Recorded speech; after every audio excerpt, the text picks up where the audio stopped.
Au fait, l'un des mystères de l'autel boit le sang. L'autel boit le sang. Si quelqu'un te dit le contraire, c'est parce qu'il n'a pas compris. L'autel, quand Dieu a fait d'autel, l'autel boit le sang. Maintenant, comment se fait-il que tu bâtis un autel et tu n'as pas le sang pour nourrir l'autel? Alors que si tu avais l'alliance, c'est le sang. Quand on dit alliance, comprend en même temps qu'on est en train de faire appel au sang. Mais l'alliance, comme c'est le sang, et tu as l'alliance, tu as l'autel, l'autel aura faim, l'autel aura besoin du sang. Et qui va lui pourvoir du sang? C'est l'alliance, parce que c'est l'alliance qui est le sang.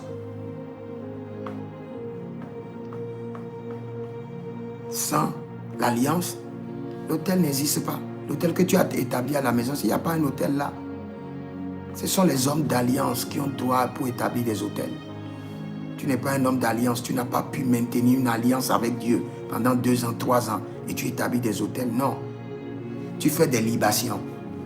Ce que tu as fait à la maison, tu dis que tu n'as pas établi un autel. Tu as fait une libation ou bien une consécration. Tu as mis de l'huile par terre, tu as consacré un lieu. Ça, ce n'est pas un autel. Nous devons faire attention entre les libations, les consécrations et les autels. Tout enfant de Dieu, tout serviteur de Dieu peut faire consacrer un lieu, peut faire des libations. Mais bâtir des autels, c'est la responsabilité des hommes d'alliance.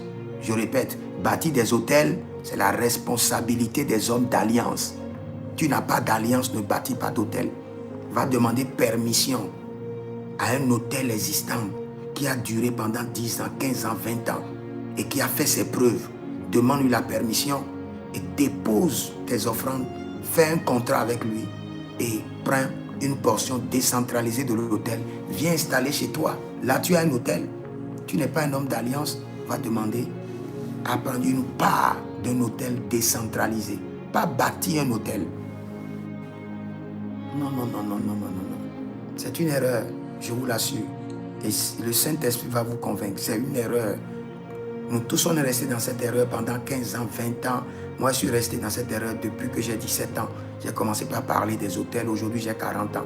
Donc, j'ai fait 23 ans sans comprendre réellement ce qu'on appelle les autels. Avant que le Seigneur me dise, arrête, comprends. J'enlève le voile, comprends. Et aujourd'hui, avant de commencer cet enseignement, le Seigneur m'a dit quelque chose. Il dit, il y a des gens qui te suivent aujourd'hui, ils ne comprennent pas. Mais dans 4 ans, les 4 ans, en 2030, c'est là où leurs yeux vont s'ouvrir. Ils vont dire, oh my God, si je savais. Mais ce ne sera pas votre cas, au nom de Jésus. Quand je voulais commencer l'enseignement, je l'ai entendu avec assurance, dans mon esprit. Le Seigneur dit, ce que tu les enseignes, c'est fort. Mais ils ne vont pas comprendre maintenant. Mais en 2030, c'est là qu'ils vont comprendre ce qu'on appelle les alliances. Et aujourd'hui, même quand on veut bâtir les alliances, les hôtels, est-ce qu'on prend des pierres? On fait seulement l'huile. Et on dit qu'on a bâti un hôtel. Et puis on donne la semence. Est-ce que c'est réellement un hôtel? Non. Soit c'est une consécration ou une libation. C'est bien dit. Seuls les hommes d'alliance ont la licence de bâtir des hôtels. Écris ça, je t'en prie. Écris ça quelque part pour que ça réveille ta conscience. Seuls les hommes d'alliance ont la licence de bâtir des hôtels.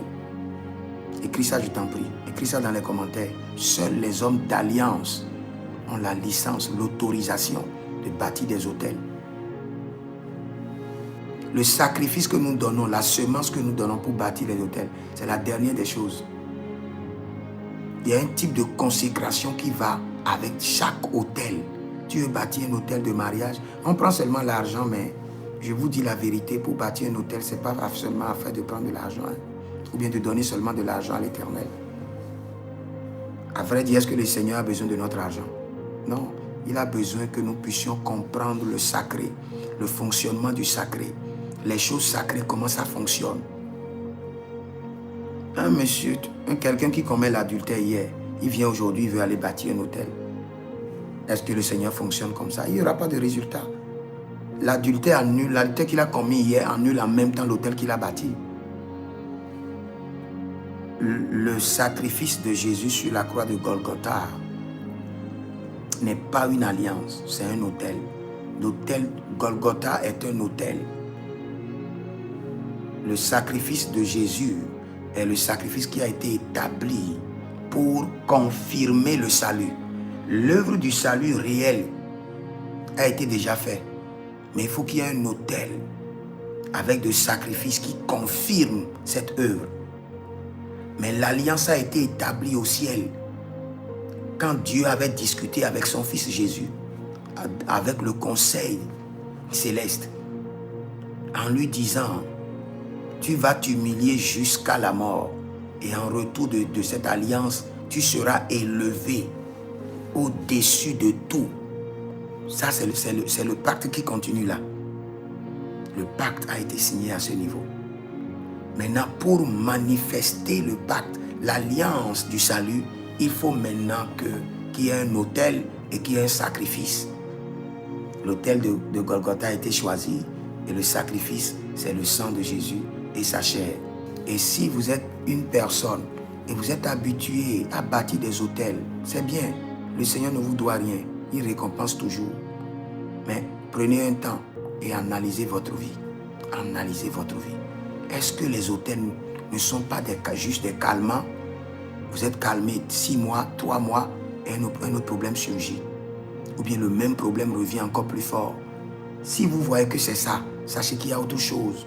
Il y a une autre vérité auquel vous n'avez pas accès. Et cette vérité, c'est l'alliance.